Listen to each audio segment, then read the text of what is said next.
my name is Kat, and I'm the Community Manager on Dawn of War 3. In the very first episode of Fog of War, a lot of you have been asking to meet the amazing voice actors who are helping to bring our characters and our stories to life. Today we're going to do just that, but be warned, there are some minor spoilers ahead. Eldar! Prophecy comes to pass! No one, including him, will touch it so long as I live. If you're set on staying this course, I must choose rebellion. It's a race to the pointy stick. You know what that means, don't ya? Let war! Hello, my name is Dan Poole. I am the speech/VO guy here at Relic, or one of them, and I'm on Dawn of War 3 currently, and I help do the recording and the processing and implementation and casting and all the kind of voice stuff for our actors and characters in the game.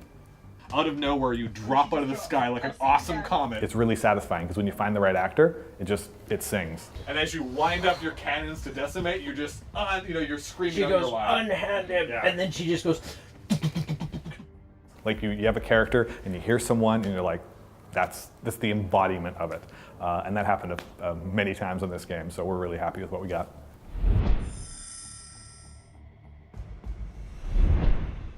I'm Elizabeth Andrew Author, and I'm playing Lady Solaria. I am a giant bad robot. Scion 1 to Dauntless. Do you read Dauntless? I'll be brief. I've received welcome tidings from a detestable source. In voice work, you just kind of go with your gut instinct, which is really refreshing, actually, because you don't overthink things. So the Knights Varlock march to Acheron. She's youthful, but she's got that real sort of command to her. Unhand him! I think the first time I did it, I basically had kind of like just battle lines. So it'd be like, get down, or like, they're shooting from this angle, which doesn't really tell you much. Be advised, an orc pool party is within the walls. Nailed it. As we've gone on, I'm seeing a lot more of who she is as a person rather than just kind of this commanding military style. We would be honoured if you would join us. Yeah, great. Okay.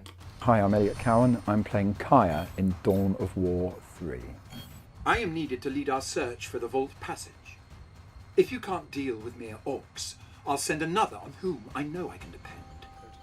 There's a picture, an artist's impression of how it's going to look in the game. That basically is your outline, and you kind of have to fit into that. We can banish this shadow together, but I need Taldir to preserve our unity. And in this case, I was told that he was a warrior and that he was a leader, and he was arrogant, and he had a certain amount of hubris and obsession with becoming the ultimate leader of this world. You choose treason. So be it. As you try a few things out, they begin to guide you through where they hear the character landing, and then when you kind of get it, then you start to revel in it and start to take him on his journey. I think the way that you make the character relatable to anybody who plays it is by investing all of yourself into your read, into your interpretation. You give yourself wholeheartedly. You have to believe that you're in this other world. You have to believe that you are on another planet, that you are facing something that you're cooking up in your imagination. Those bleeding squatters sit on my prize. Because we're given the opportunity with a character like this to go mental, to key into a part of your psyche which is hungry for war. Now that's an hard-looking git. It's hard on the voice, but a lot of fun. Duh! There's a pointy end, isn't there? I'll kill him with me spear, or I'll kill him with me zogging claw. What matters to you lot is that these gits give us a good fight for it. And what matters to me is, I want that steak! Hello, my name is Alec Newman. I play Gabriel Angelos. Hello, I'm Chris Fairbank, play the Inquisitor. Do not let the spear fall into the hands of our enemies. Well, there are two separate agendas going on with these characters, each in their different way. Angelos, I forbade you to land on Acheron, yet you defied me. Inquisitor, I could not let my brothers lie in dishonor on that world. It is right that I did not. There's something being held back. There's defiance that goes on one character's part, and essential nastiness and duplicity going on with the other. It is not just orcs on Acheron, but the Eldar as well. Their webway is more invasive than I imagined. A lot of this kind of work is very solitary. You're usually alone. That's what you intend to blockade, is it not, Inquisitor? Oh, that's good. That works. That great. That works very well. Yeah. Okay, great. Well. Okay. Well. It was amazing. It was so nice to have a human getting that feedback, and that mutual energy, I think, is not to be underestimated. You have gone to great ends for her. Not always. Essentially, you're doing the same thing, which is authenticity, a kind of congruence. That's what you want to create throughout your work as an actor, if you like. And it's finding a congruence between the illustration, the voice, and the intention. And I think what we found in there was quite, like you say, instinctive. There would be blood to pay if it was known another Craftworld was harboring her soul. But I think in a way she's beyond that, because she's a prophetess, and she can see into the future, and she knows things instinctively. Typical Farseers. No secret is safe. And how she holds herself, and how she interacts in the world in a way where it isn't just day to day, it's the bigger picture. There's a lot going on, but you just literally, little tweaks, little signals can inform quite an enormous change in the character. If I can be a better brother in her death than I was in life, that is enough. We start with performance. That's really important.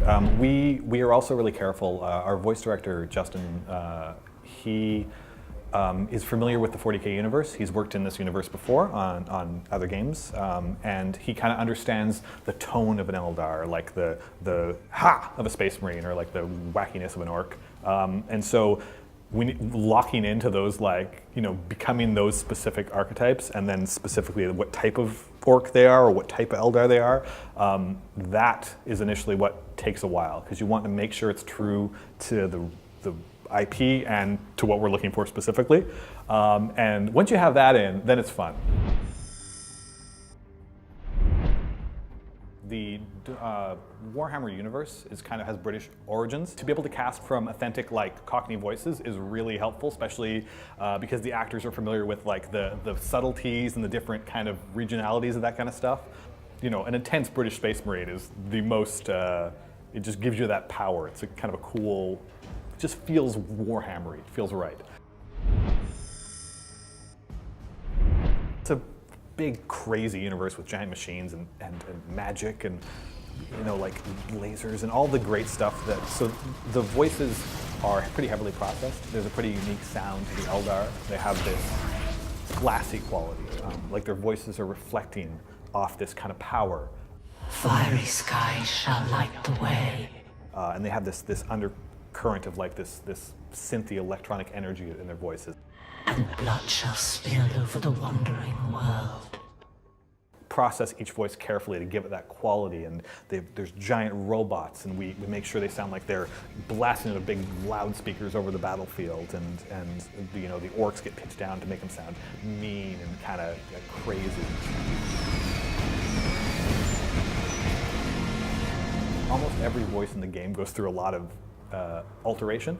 They're humans when they start, and they all end up these crazy, mythical, larger-than-life characters.